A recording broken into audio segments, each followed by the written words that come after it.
ഉണ്ടായിരിക്കണം. ആമേൻ.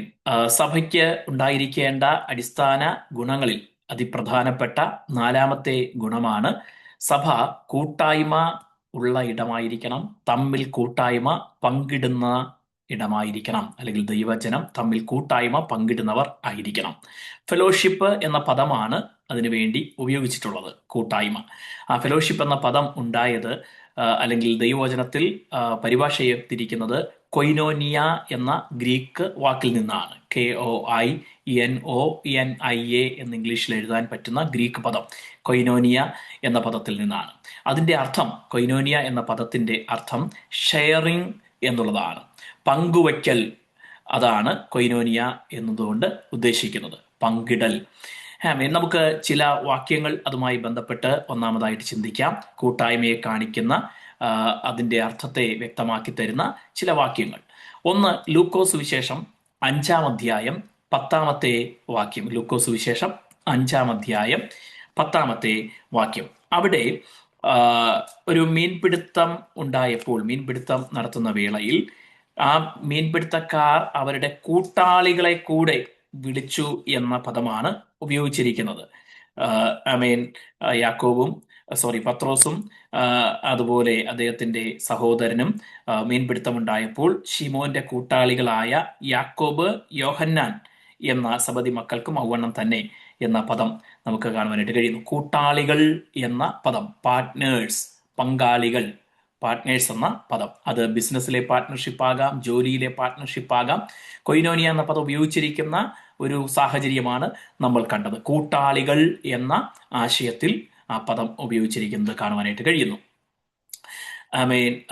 അതുപോലെ മറ്റൊരു വാക്യം, അതിന് സമാനമായ മറ്റൊരു വാക്യം നമുക്ക് ചിന്തിച്ചാൽ 1 കൊരിന്ത്യർ 9-ന്റെ 13-ാമത്തെ വാക്യത്തിൽ 1 കൊരിന്ത്യർ 9-ാം അധ്യായം 13-ാമത്തെ വാക്യം നമുക്ക് ഒന്ന് നോക്കാം. അവിടെയും പങ്കാളികൾ എന്ന പദത്തെ നമുക്ക് കാണുവാനായിട്ട് കഴിയുന്നു.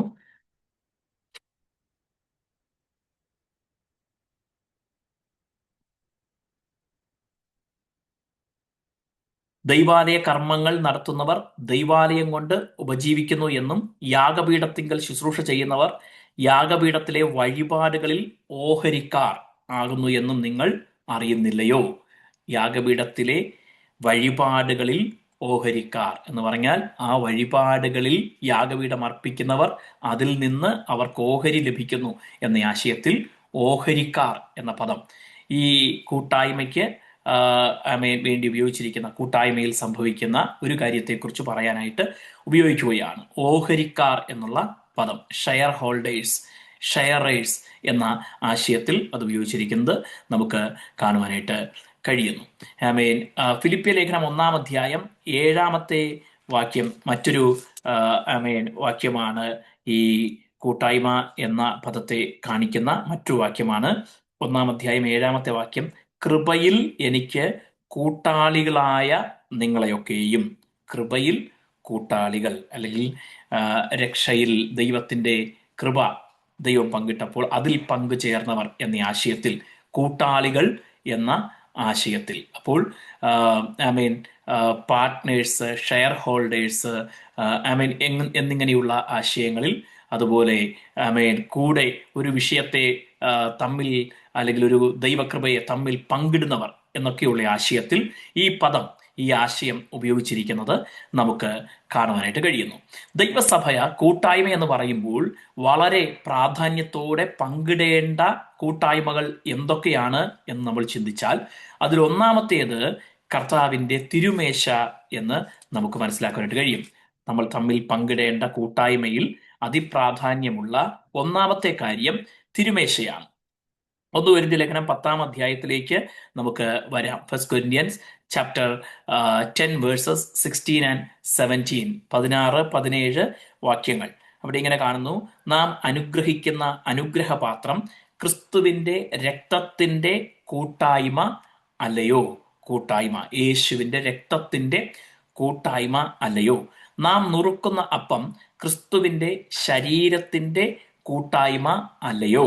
അടുത്ത് അതിനെ പൗലോസ് അപ്പോസ്തലൻ അടുത്ത് പറയുന്ന പദം വളരെ ശ്രദ്ധേയമാണ്, ദൈവസഭയ്ക്ക് വളരെ പ്രാധാന്യമുള്ളതാണ്. അപ്പം ഒന്ന് ആകൊണ്ട് പലരായ നാം ഒരു ശരീരം ആകുന്നു. നാം എല്ലാവരും ഒരേ അപ്പത്തിൽ അംശികൾ ആകുന്നുവല്ലോ. അപ്പോൾ കൂട്ടായ്മ പങ്കിടുന്നവരെ കുറിച്ച് പറയുന്നത് നാം ഒരുമിച്ചായിരിക്കുന്നു, ഒന്നായിരിക്കുന്നു എന്ന ആശയത്തിലാണ്. ഒരുമിച്ചായിരിക്കുന്നു, ഒന്നായിരിക്കുന്നു തമ്മിൽ വ്യത്യാസമുണ്ട്. ഒരുമിച്ചിരിക്കുമ്പോൾ തന്നെ പല മനോഭാവത്തോടെ തമ്മിൽ ഐക്യതയില്ലാതെ ഇരിക്കാം, തമ്മിൽ കരുതലില്ലാതെ ഇരിക്കാം, തമ്മിൽ സ്നേഹമില്ലാതെ ഇരിക്കാം. പക്ഷെ ഒരുമനപ്പെട്ട് ആയിരിക്കുക. അപ്പോസ്തലപ്രവൃത്തി 2-ാം അധ്യായത്തിൽ അവർ ഒരുമനപ്പെട്ട് ഒരുമിച്ച് കൂടിയിരുന്നു എന്ന് നമുക്ക് കാണുവാനായിട്ട് കഴിയുന്നു.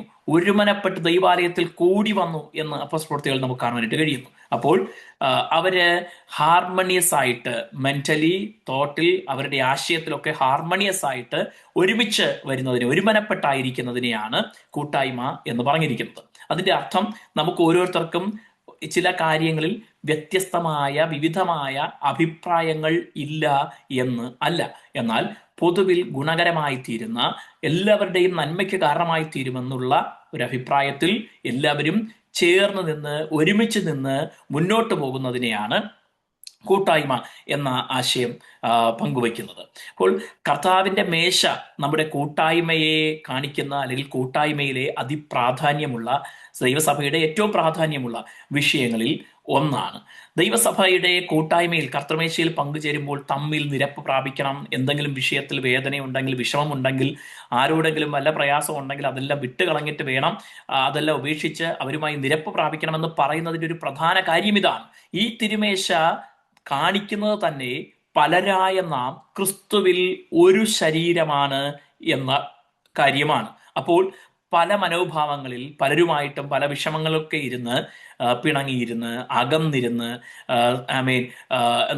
തമ്മിൽ മിണ്ടാതെ ഇരുന്ന്, അകൽച്ച പാലിച്ച് ഒക്കെ ആയിരുന്നു കൊണ്ട് ആ മേശയിൽ പങ്കെടുക്കുമ്പോൾ തിരുമേശ എന്തിനു വേണ്ടി കർത്താവ് സ്ഥാപിച്ചുവോ അതിൻ്റെ പ്രധാന ഉദ്ദേശ്യങ്ങളിൽ ഒന്നിൽ നിന്ന് അവര് പുറകോട്ട് പോയിട്ടാണ് അതിൽ പങ്കുചേരുന്നത്. അപ്പോൾ ആ മേശയെ വെല്ലുവിളിക്കുന്നത് പോലെ ആയിത്തീരും. അത് ആ ശുശ്രൂഷയെ ചലഞ്ച് ചെയ്യുന്നത് പോലെ ആയിരിക്കും ദൈവം അതിനെ കണക്കിടുന്നത്.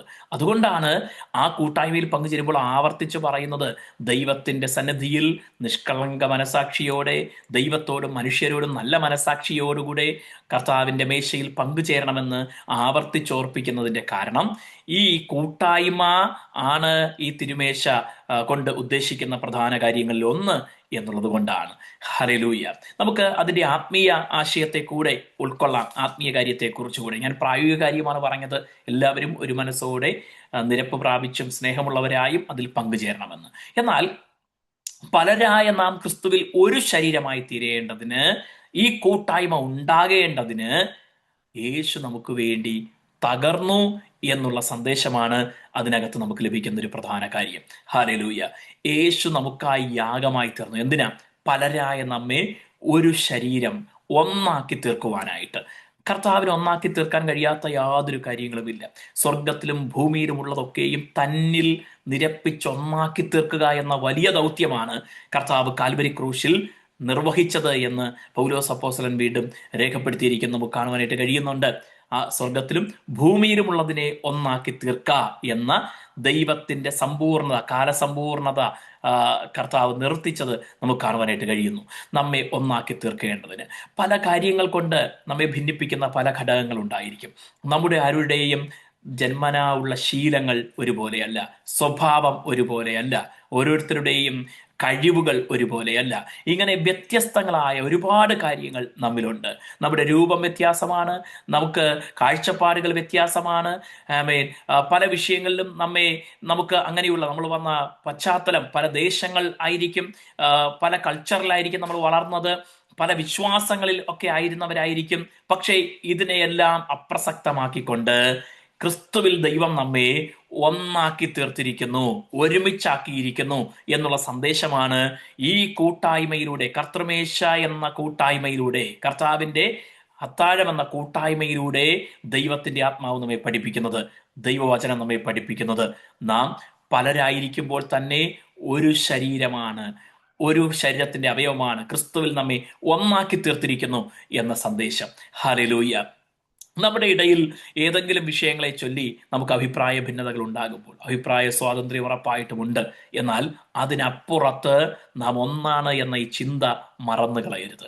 പ്രത്യേകിച്ച് നമ്മൾ ഈ ദൈവസഭയെ സംബന്ധിച്ച് മാസത്തിൽ ഒരു തവണ ഉപവാസ പ്രാർത്ഥനകളും അവസാനം കർത്താവിൻ്റെ മേശയൊക്കെ നടത്തുന്നത് നമുക്കെല്ലാവർക്കും അനുഗ്രഹമായി തീർന്നുകൊണ്ടിരിക്കുന്ന കാര്യമാണ്.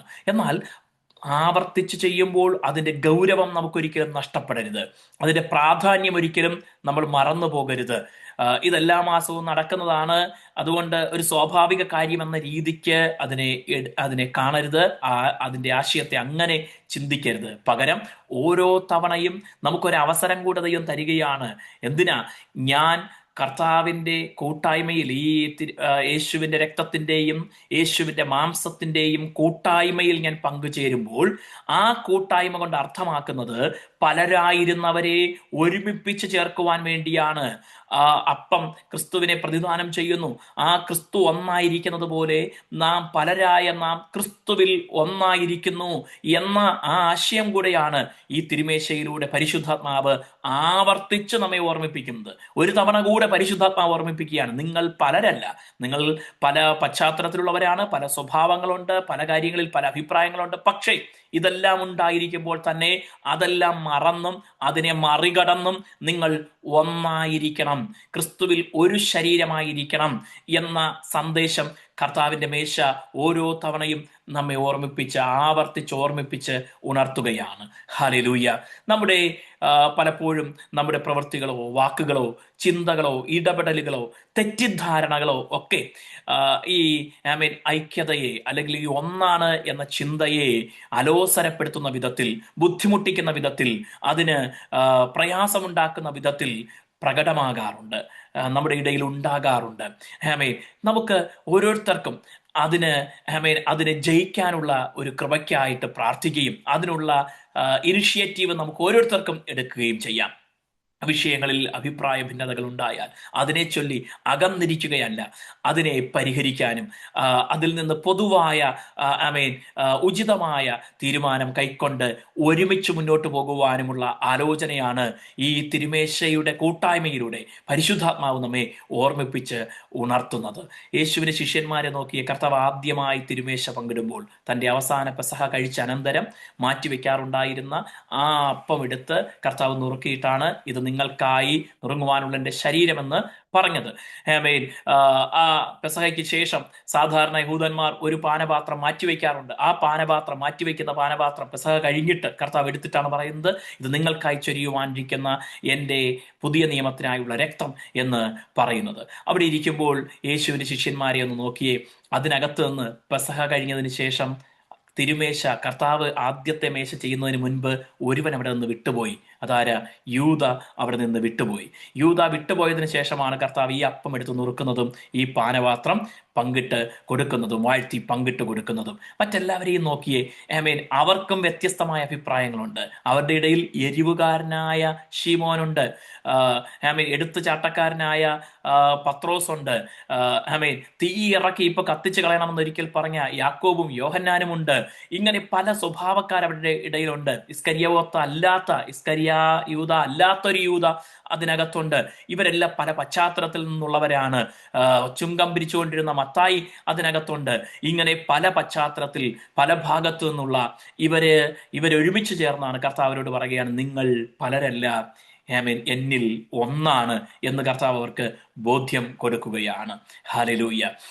ഈ ചിന്ത നമുക്കും ഉണ്ടാകണം. കർത്താവ് അവരെ ഒരുമിപ്പിച്ചെങ്കിൽ ആദ്യത്തെ തിരുമേശയിലൂടെ ഈ പല ചിന്താഗതിക്കാരായ പല അഭിപ്രായങ്ങളുള്ള അവരെ ഒരുമിപ്പിച്ചെങ്കിൽ, ഹല്ലേലൂയ, നമ്മിലൂടെയും കർത്താവ് ആഗ്രഹിക്കുന്നത് ഈ ഒരു മനസ്സോടെ നിന്ന് കർത്താവിന്റെ ഇഷ്ടം നിവർത്തിക്കണം, ദൈവിക പ്രവൃത്തികൾ ചെയ്തെടുക്കണമെന്നാണ്. അപ്പോൾ കൂട്ടായ്മയിൽ എന്താണ് കൂട്ടായ്മ എന്ന് നമ്മൾ കണ്ടു. പാർട്ട്നേഴ്സും ഷെയർ ഹോൾഡേഴ്സും പങ്കാളികളും ഒക്കെ ആയിരിക്കുന്ന അനുഭവത്തെയാണ് കൂട്ടായ്മ എന്ന് പറയുന്നത്. പുതിയ നിയമസഭയിലെ കൂട്ടായ്മയെക്കുറിച്ച് പറയുമ്പോൾ ആദ്യം ചിന്തിക്കേണ്ടതും പ്രാധാന്യമുള്ളതുമായ ഒന്ന് കർത്താവിൻ്റെ ശരീരത്തിൻ്റെയും രക്തത്തിൻ്റെയും കൂട്ടായ്മ പങ്കിടുന്നതാണ്. അത് ശക്തമായി കൈമാറുന്ന സന്ദേശം, പലരായ നാം ക്രിസ്തുവിൽ ഒരു ശരീരം ആണ് എന്നതാണ്. അപ്പോൾ ആ കൂട്ടായ്മയുടെ മനോഹാരിതയെയും മധുരിമയെയും അനുഭവിച്ച് ഒരുമിച്ച് നിന്ന് മുന്നേറുവാൻ ദൈവം നമ്മെ എല്ലാവരെയും അനുഗ്രഹിക്കുമാറാകട്ടെ. ഹല്ലേലൂയ. നമ്മുടെ ചിന്തകളും നമ്മുടെ വാക്കുകളും നമ്മുടെ പ്രവൃത്തികളും അതിന് യോജിച്ച വിധം മാത്രം ആയിരിക്കട്ടെ. കർത്താവ് അതിനായി നമ്മെ സഹായിക്കുമാറാകട്ടെ. ഹല്ലേലൂയ.